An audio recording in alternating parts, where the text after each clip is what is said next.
The decision to abolish the Tourism Advisory Board should be an easy one for the Council. Our new Council leaders have repeatedly referred to their desire for more transparency with the public.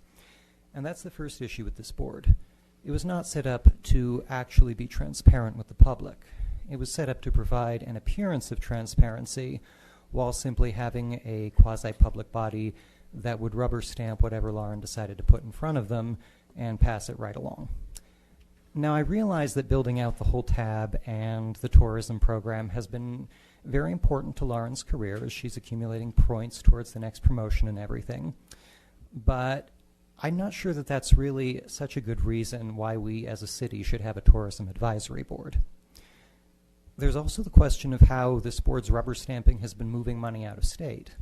Public money, that is.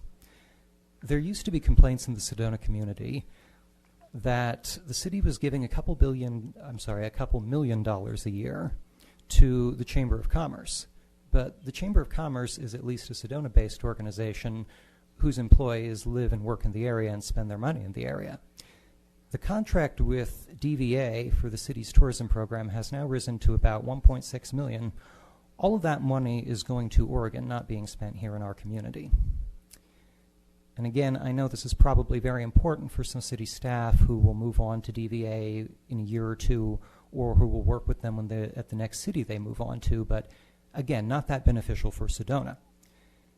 The question of balance has already been raised, that businesses and nonprofits are disproportionately represented on the tab at this time, rather than residents at large.